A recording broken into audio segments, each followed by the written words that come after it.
Hello everybody, it's Aaron back from Screen Stars, and I'm here once again to do another review for Geek Legion of Doom. And today I am here to review the 2018 horror drama Dead Love, also known as A Song for the Living.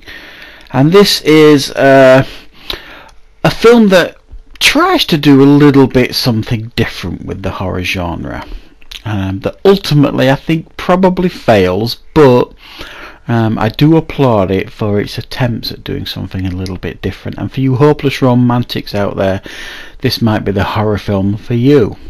And this film focuses on, there is a guy called, I think it's called Bradley or Brandon, and he's just lost his mother. So you see him at the beginning of the movie mourning the death of his mother. He's trying to arrange the funeral at the local funeral parlour. But it's all a bit expensive, and the young sister of the owner of the funeral parlour basically becomes smitten with Brandon, with this guy, after finding a letter on his dead mother, and she falls deeply in love with him, which seems a bit odd. I mean, it all seems a bit odd and a bit off straight from the start, really. It doesn't feel normal and right. So the owner of the funeral home, her sister, agrees to let him have the funeral for free as long as he comes to have dinner with them one evening, which he reluctantly agrees to because he can't afford the funeral that he wants for his mother. So the most awkward dinner scene of all time appears, where they're talking about weird stuff and there's a bit of singing going. It's all a bit odd, and you just kind of scratching your head, and you, at this point watching the film, you're thinking, what is this film about? She's clearly in love with him for almost, it's seemingly no reason other than the fact that obviously the way his mother describes him in this letter, she doesn't pass the letter on to him, she just is smitten with him. And this continues out throughout the movie, basically, to the point where, you know, I mean, she's really beautiful as well.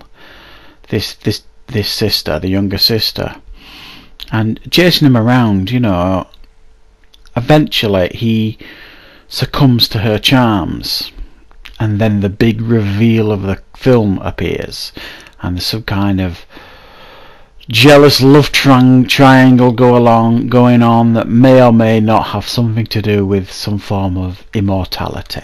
And that's all I want to say on the plot of the film, because it's best to watch it if you're going to watch this film, not knowing a lot about it. Now, one of the strengths and weaknesses of this film is the fact that you don't have a clue what it's about, really. Until much later into the film, when the reveal happens, you know something's not right when you're watching it. Just the conversations that the two sisters are having, and this other guy Lassiter who's at the funeral home with them, and these conversations they have, and this weird dinner party that they have, and the fact that she falls in love with this guy so quickly, it just doesn't feel right, and you know it's not right. You're just not sure where it's going to head. Are they, are they vampires? Are they some kind of, immortal creatures like zombies, vampires? You've no idea what it is until much later on when the reveal takes place. And the reveal is a little bit less exciting than you might anticipate, but it is what it is. This film you would struggle to describe as a horror movie, because it's not. There's very few horror elements in it. There is a bit of imagery in it that's quite horrific. I could describe it as horrific. And much later into the film, there's a couple of scenes that tread lightly into the horror genre. But this is more of a drama than a horror, I would suggest.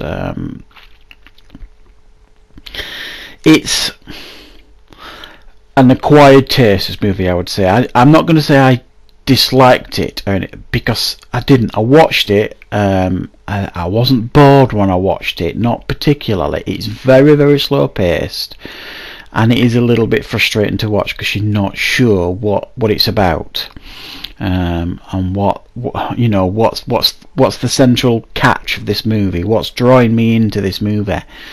Because ultimately, until the reveal, it's a reasonably middle of the road, fairly humdrum love story, basically, until the reveal comes later on and it decides to be a horror film much later into the film. So be warned, guys, this film is a very, very slow burn, and if that's not your sort of thing, then avoid it. I'm a bit blowing hot and cold with this film. I'm not sure if I enjoyed it or not. I would go so far as to say, guys, that this film is certainly an acquired taste. It is not what you would call standard horror. But it is something a little bit different, which I do appreciate, and I think you have to appreciate that with this film. It does try and be a little bit original. The performances are all fine. It's filmed and looks nice. It's not, even though it's quite a low budget film, it's got a nice look about it. There's some lovely cinematography here and there in the film. It's just not, doesn't particularly grab hold of you, this film, and say, watch me, you know, you're going to really enjoy me. It doesn't do that for me. So for me, guys, I'm giving it a 5 out of 10. I do appreciate what it was trying to do, trying to be a bit different, and the look and the acting in the film's all fine, but it's just all a bit dull, I would say, and a bit of a drag watching it. But if this is your sort of thing, it might be worth watching. So thank you very much, everybody, for watching.